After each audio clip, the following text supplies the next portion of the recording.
سلام و عرض ادب و احترام خدمت دوستان، رفقا، یاران، هموطنان عزیز.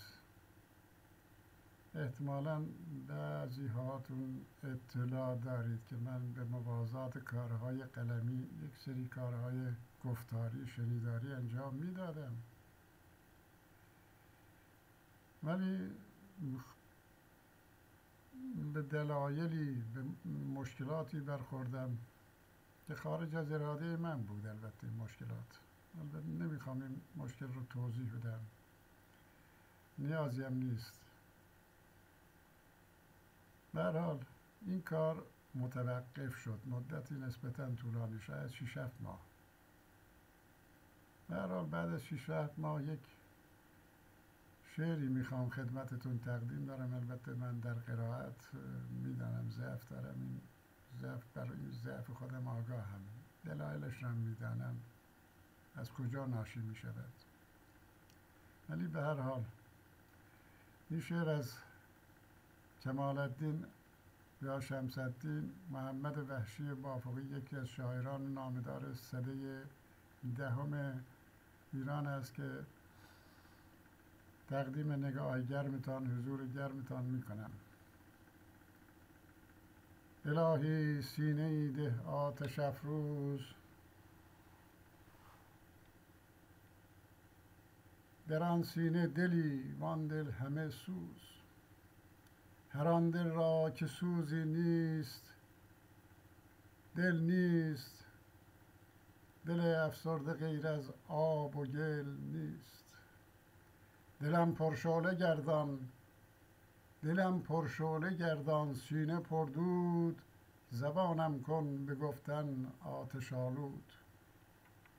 کرامت کن درونی درد پرورد، دلی در آن درون درد و برون درد.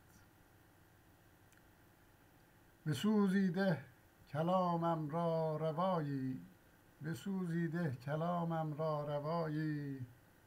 که از آن گرمی کند آتش گدایی.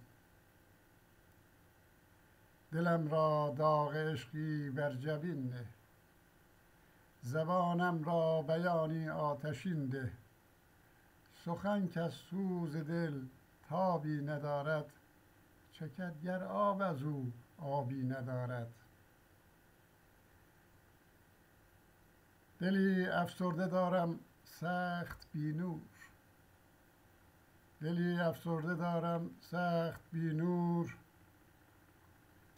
چراغی زو به غایت روشنی دور.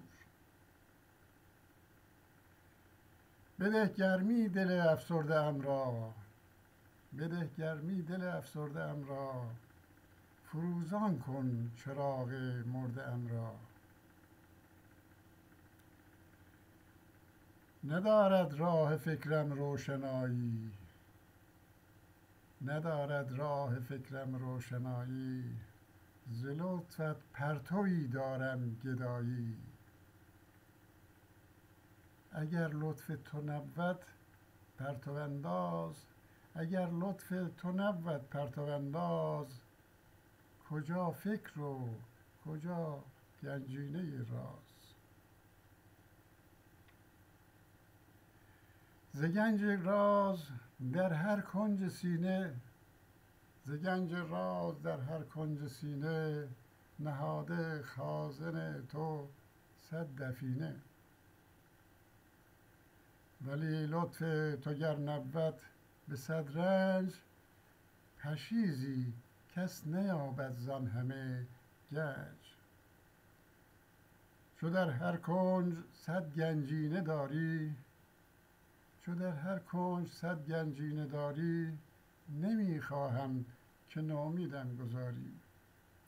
به راه این امید پیچ در پیچ، به راه این امید پیچ در پیچ. مرا لطف تو می باید دگر هیچ.